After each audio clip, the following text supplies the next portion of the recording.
Friends, मैं आज बात करने वाला जोमेटो, स्विगी और ब्लिंकिट के बिजनेस मॉडल। ये कितना बढ़िया बिजनेस मॉडल है जो लॉन्ग रन में इनको लाखों करोड़ों रुपए देने वाला है। सबसे पहले इनका जो बिजनेस इन्वेस्टमेंट है बहुत कम है। बिजनेस चलाने में खर्चा कितना आता है, उनको एक शोरूम या वेयर हाउस चाहिए। वेयर हाउस का खर्चा 2 से 5 लाख रुपए महीने का आता है। बड़े शोरूम्स और ग्राउंड फ्लोर स्पेस की भी जरूरत नहीं है। वो एक वेयर हाउस जो बैक हाउस एंट्रेंस है या बेसमेंट से भी ऑपरेट कर सकते हैं, तो खर्चे कम हो जाते हैं। दूसरा, उनको सिर्फ 15 से 20 एम्प्लॉइज चाहिए जो आपके ऑर्डर्स निकालेंगे और पैक करके देंगे। तीसरा, उनको सिर्फ इलेक्ट्रिसिटी वाटर एक्सपेंसेस के जितना खर्चा आएगा, तो उनको खर्चा बिजनेस चलाने का 5 से 10 लाख रुपए पर स्टोर ही आने वाला है।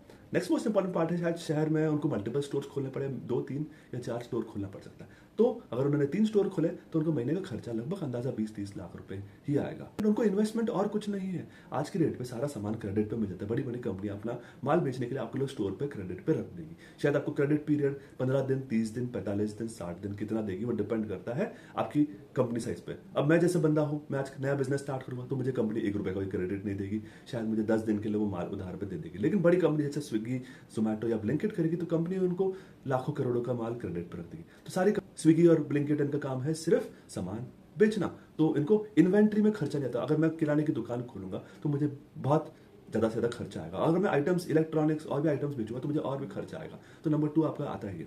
नंबर 3, ये लोग पूरे शहर में डिलीवरी कर रहे हैं, लेकिन उनको डिलीवरी का कोई खर्चा नहीं। ना उनको एम्प्लॉइज की सैलरी का तनख्वाह खर्चा है, ना उनके पेट्रोल का खर्चा है, ना उनको बाइक खरीदनी पड़ती, ना उनको पीपीएफ देना पड़ता है, ईपीएफ देना पड़ता है, इंश्योरेंस देना पड़ता है। तो एम्प्लॉइज का कोई खर्चा ही नहीं आ रहा है। तो सबसे खास बात, दे सेव ऑन एम्प्लॉय कॉस्ट। उनको सिर्फ एक डिलीवरी के लिए पर डिलीवरी उनको कॉस्ट पे करना पड़ता है, जो 15, 20, 30, 40 रुपए रहता है। तो एक बहुत ही बढ़िया बिजनेस मॉडल। सिर्फ एक ही चीजों पर उनको खर्चा आता है, वो है मार्केटिंग। मार्केटिंग मतलब उनका ऐप है, उनका ऐप को प्रमोट करना पड़ता है। अब ऑब्वियसली अगर मैं एक इलेक्ट्रॉनिक ऐप बनाऊंगा और चंडीगढ़ में सेल करूंगा तो शायद इतना आसानी से बिकेगा नहीं, क्योंकि अब बेचने के लिए आपका ऐप हजारों शहरों में अवेलेबल रहते हैं। और वही ये लोग कर रहे हैं। ये लोग एक लोगों को आदत डाल रहे हैं, पूरी इंडिया में हजारों स्टोर्स खोलते जा रहे हैं। छोटे शहर, बड़े शहर, सब जगह खोलते जा रहे हैं। और पूरी दुनिया को पता है कि आज की रेट पे ब्लिंकिट, स्विगी, जेप्टो, ये तीनों चीजें घर पे पहुंचा रही है। तो एक स्मार्ट बिजनेस स्ट्रैटेजी है जो इनकी है।